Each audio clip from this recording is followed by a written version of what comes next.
Okay. Would you ever do a debate on the Eucharist with a Calvinist? Yeah, it's something I tried to set up a while ago and didn't end up happening. A lot of people want me to do more debates.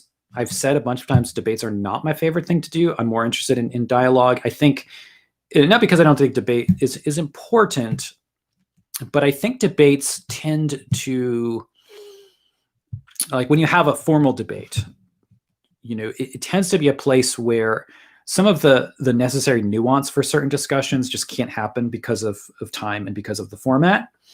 It's a time and place where it tends to be a kind of gotcha type thing where, if you are debating the papacy and, someone comes out with a quote that sounds like someone held to the papacy and I wasn't familiar with that quote, it could sound like, I don't know. And they win because I've never looked up that particular quote and I hadn't heard of it.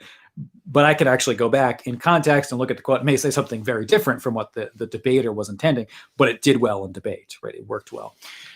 So I tend to think that written back and forths are usually the most beneficial because it gives people time to actually think and work through issues. And, you can argue and think on your feet, and that's one thing. And that's usually what a debate is good at. Yeah, Trent Horn. I've actually talked to Trent Horn about doing something. I like Trent Horn. He seems like a intelligent guy, well thought out.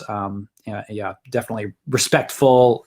His debate with James White was really interesting, and I tend to think he won that debate on the issue of perseverance, because that's an issue where James White and I would disagree, where I would definitely agree with Trent Horn.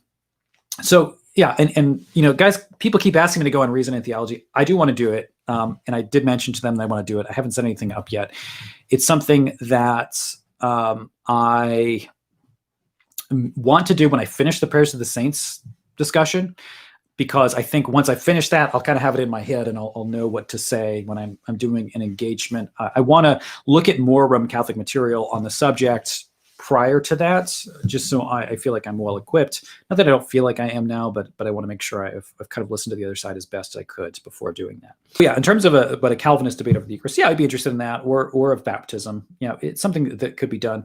I did do a discussion on baptism on the Confessing Baptist podcast, which doesn't exist anymore, but it was with Jeffrey Johnson, who's a Reformed Baptist. That was, I think, a really beneficial discussion, and it wasn't much a debate, but we kind of went back and forth on things.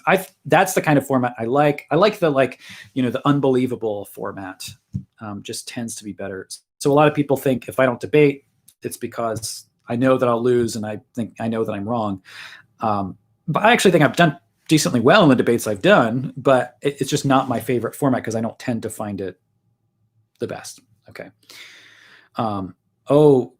Yeah, the Daniel Wallace and his debate with Ehrman on the existence of the first century Mark fragment. Yeah, that is actually a very good point. And I don't think he lied. Daniel Wallace thought it was first century. Now there's been doubt about it. So I don't think he was being dishonest there at all. But I do. He apologized. Yeah, and I think that was good that he did. But that's the kind of nuance you don't get. Like, you could pull something out that someone doesn't know, and you win because you make this point, but you actually look into it and it's different. I think of a good example of this was the debate on theonomy with Joel McDermott and J.D. Hall. And that debate, Hall pulled out a bunch of quotes that looked really bad, which, did really well in the debate. It really did. Rhetorically, it worked very well. But then when people went back and kind of looked up the actual quotes and context, it just didn't actually work. But if you weren't actually familiar with those texts in the moment, it would work very well. So that's the problem I have with debates.